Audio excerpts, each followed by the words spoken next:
Today we're taking a look at these MLB matches, which are happening on Friday, July 14, 2023, and giving you our team and total picks for today. Welcome back to High Stakes. Before we dive into our video, don't forget to subscribe and to push the notification bell so you don't miss any of our videos. Also check out our Patreon if you want access to our premium picks. Our Patreon is a way for us to help you improve your chances of making more money. You will find the link to our Patreon in the description and comments section below. Tampa Bay Rays vs Kansas City Royals.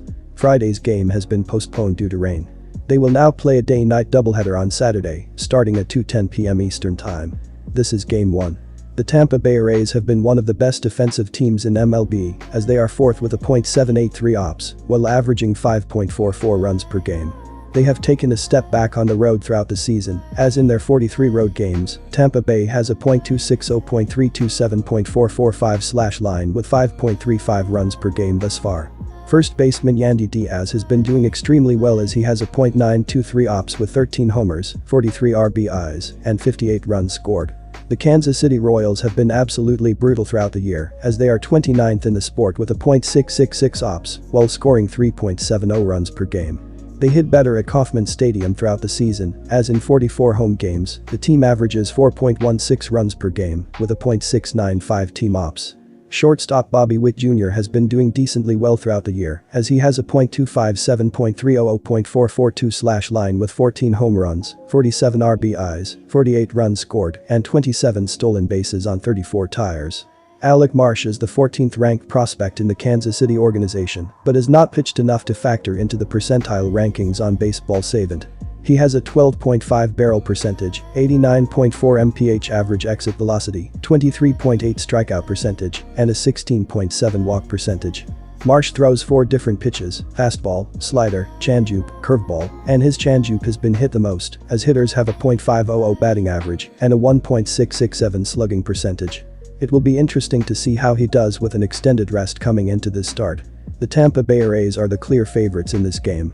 Tyler Glasnow has been pitching well in his last 3 starts, with a 2.76 ERA.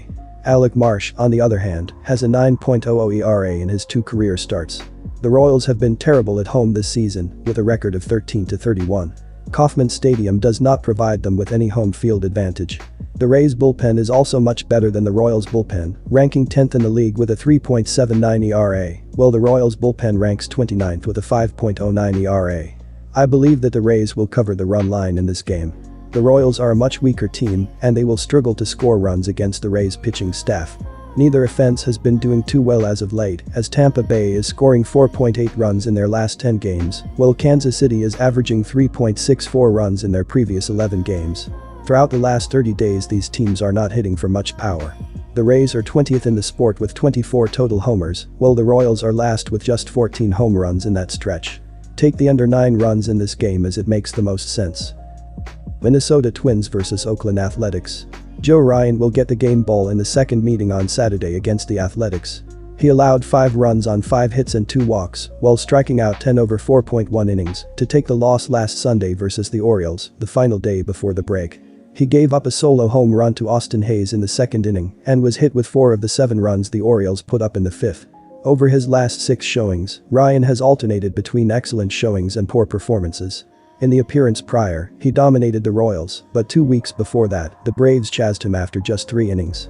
The 27-year-old right-hander enters the second half with a solid 3.70 ERA, 1.01 WHIP, and 124.18 kBB over 107 innings through 18 starts. But most of those elite numbers came in April and May. He has not been the same pitcher through June and early July, but hopes to regain his form. He faces one of the worst offenses in the majors here, so he should not have many problems. The Twins are behind the Guardians, a half game out of first entering action Friday. J.P. Sears will start the second game of this series for the Athletics. Sears did not factor into the decision Sunday, allowing 1 run, 0 earned, on 1 hit and 3 walks over 5 innings against Boston. He struck out 4. After hurling 7.1 scoreless innings against the Tigers last time out, Sears posted another 5 innings without an earned run Sunday. Sears entered the All-Star break on a high note, having gone 7 or more innings in 3 of his last 5 appearances, a stretch in which he has surrendered 19 hits and owns a 3.26 ERA over 30.1 innings. Though the southpaw has been one of Oakland's top arms this season, he has struggled with keeping the ball inside the park, giving up 1.7 HR9 on the year, according to Yahoo.com. Oakland will be at the bottom of the American League West for the remainder of the season, so it would not be surprising if they moved Sears to a contender, considering how well he has pitched. They have traded everyone else of value anyway, so why not sell everyone? They are nearly 20 games back of the Angels in 4th place, and it has not been pretty by any stretch for Oakland Fanatics this year. Joe Ryan will start for the Twins in the second game of the series against the Athletics on Saturday. Ryan has been inconsistent in his recent starts, but he should be able to pitch well against the Athletics, who rank last in runs, slugging percentage, and team batting average. The Twins are a half game out of first place in the AL Central, so they will be looking to make up ground in this series. I expect the Twins to win by 2 or more runs. JP Sears will get the nod for Oakland in this game, and he has been pitching very well as of late. After hurling 7.1 scoreless innings against the Tigers last time out, Sears posted another 5 innings without an earned run Sunday before the break. Sears entered the All-Star break on a high note, having gone 7 or more innings in 3 of his last 5 appearances, a stretch in which he has surrendered 19 hits and owns a 3.26 ERA over 30.1 innings. This will be a low-scoring game dominated by Sears and whoever else the Twins throw at Oakland. Considering how poorly they have performed at the plate this year, they will have problems facing Ryan or Lopez, depending on who the Twins trot out. Take the under here. Tampa Bay Rays vs Kansas City Royals. Up to this point in the season, the Tampa Bay Rays have played extremely well as they are 4th in baseball with a .783 ops, while scoring 5.44 runs per game in that span. First baseman Yandy Diaz, .923 ops, 43 RBI, has been one of the best players at the plate this season. He has been doing extremely well as he has a .932 ops with 1 homer and 5 RBIs throughout his last 9 games. The Kansas City Royals have been doing extremely brutal throughout the season, as they are 29th in the entire sport with a .666 ops, while scoring 3.70 runs per game up to this point. They have been hitting poorly at home as they have a .695 team ops at home thus far. Shortstop Bobby Witt Jr., .742 ops, 27 SB, has been playing well and is on fire lately with 2 homers and a 1.076 ops in his previous 10 games. The Royals have been terrible at home this season, with a record of 13-31. Kauffman Stadium does not provide them with any home field advantage.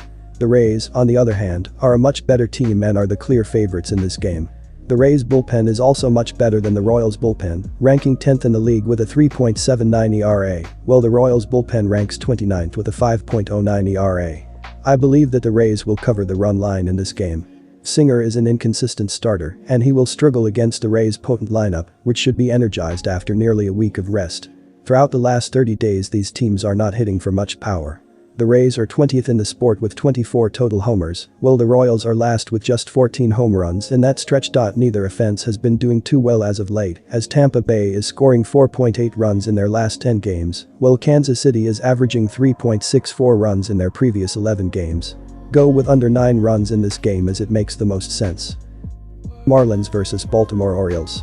Braxton Garrett is the probable pitcher for the Marlins. Garrett went 5 innings, gave up 6 hits, 0 walks, 3 earned runs, and struck out 3 in a win in his last start against the Philadelphia Phillies. On the season, he has a record of 5-2 with a 3.70 ERA, 1.14 WHIP, and a 101/15 KBB ratio. Opposing batters are hitting .252 off Garrett. The Marlins have been poor on offense this season. They are bottom 10 in the league in runs, home runs, RBIs, and walks. Jorge Soler leads the team in runs, home runs, and RBIs. Miami's pitching staff has been good this season.